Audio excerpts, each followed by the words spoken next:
Acá el ejercicio no me da un dibujo, tengo que leer y está bueno que ustedes de vuelta en un papel hagan un dibujito rápido, esquemático, y vean qué es lo que qué situación está planteando el ejercicio, ¿sí? Me da opciones, ¿no? De estos diagramas tengo que saber cuál es el correcto para este bloque que está moviéndose en un plano inclinado.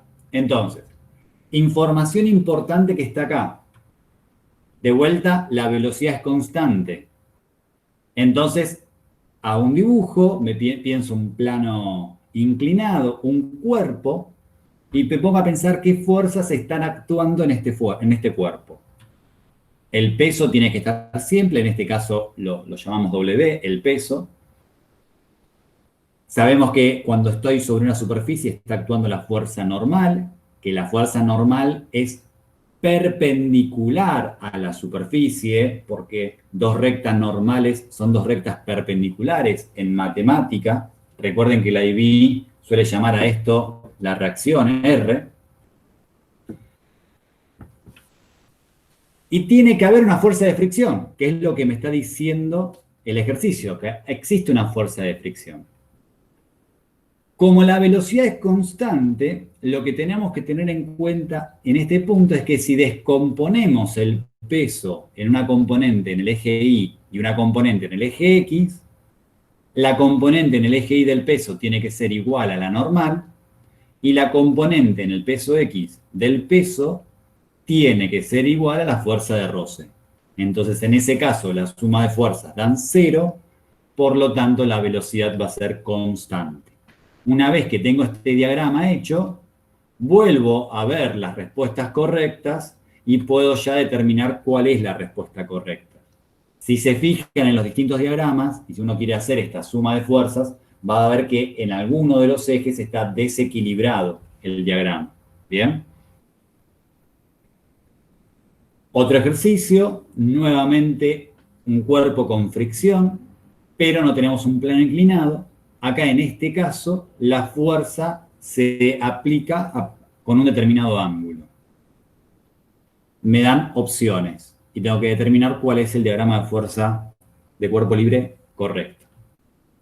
¿Cómo se resuelve de vuelta? Rápido, en una hoja y un papel, hago un pequeño diagrama, pienso en los ejes para hacer el diagrama de cuerpo libre, sabemos que tengo la fuerza peso,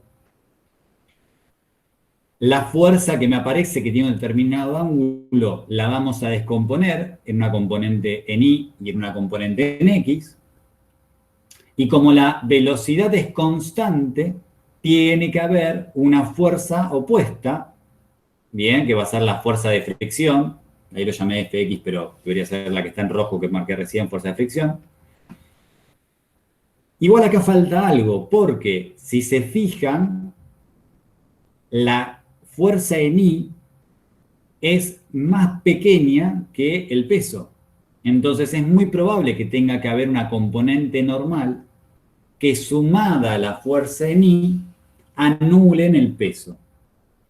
Por lo tanto, acá esta fuerza, cuando la dibujamos, la solemos dibujar acá abajo, ¿verdad? Entonces, este es el diagrama de cuerpo libre que tendría que estar viendo. Entonces, si nos fijamos, ahí ya tenemos cuál es el diagrama de cuerpo libre correcto. ¿Bien? Igual que antes, ¿no? Tenemos de vuelta un plano inclinado, velocidad constante, y en este caso me pregunta, ¿no? ¿Cuánto tiene que valer la fuerza de fricción que experimenta el bloque? Dato importante, velocidad constante. Esto me quiere decir que la suma de fuerzas tienen que dar 0. ¿Y cómo se resuelve? Me hago un pequeño dibujito del plano inclinado que forma un ángulo θ. Y nuevamente tenemos el peso, la normal, y va a haber una fuerza de fricción. Ahora, sabemos que el peso lo tenemos que descomponer en una componente en el eje Y y la otra en el eje X.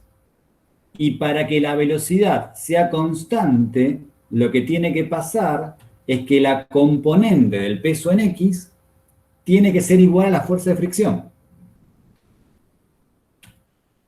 Como tenemos el ángulo, podemos calcular cuánto vale la componente del peso en X, ¿sí? Ahí tenemos el ángulo θ, entonces sabemos que es el peso por el seno del ángulo θ.